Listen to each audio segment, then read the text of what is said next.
Nicolas Imbert, bonjour. Vous êtes directeur exécutif de Green Cross et vous êtes aujourd'hui à la première journée de la grande globale conférence organisée par les Ateliers de la Terre.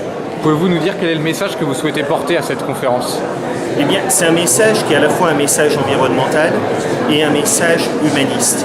Aujourd'hui, on a besoin de réconcilier les acteurs économiques, la société civile et les politiques autour d'un projet dont on montre qu'il soit créateur de valeur économique et qui ait une ambition de transition écologique forte. C'est quelque chose sur lequel on travaille à Green Cross depuis quelques années. Ça a été la vision de notre président fondateur Mikhaïl Gorbatchev en 92 suite à Rio, et ça fait maintenant 20 ans qu'on essaie de la mettre en œuvre. Tout reste à accomplir et ça nous donne de bonnes projections pour les 20 prochaines années.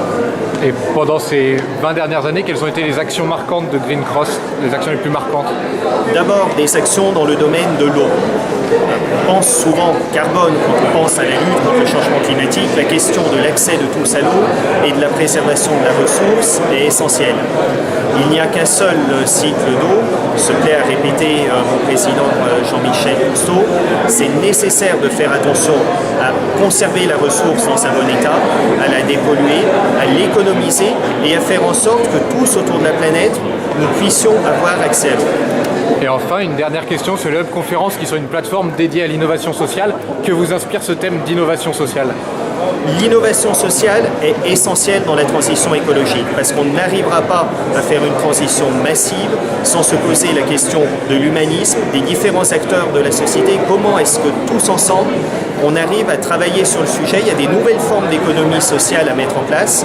On sait que les métiers de la transition écologique, qu'il s'agisse des déchets, de l'eau, sont des métiers qui sont intenses en emploi et qui permettent de mobiliser. Donc c'est pour ça que je voudrais donner un message d'espoir par rapport aux assises de l'innovation et de la transition sociale, mais aussi un cri, surtout, allons dans le concret, faisons de petites actions, mais des actions qui débouchent et pensons qu'on est dans une période de transition qui doit être incarnée. Merci.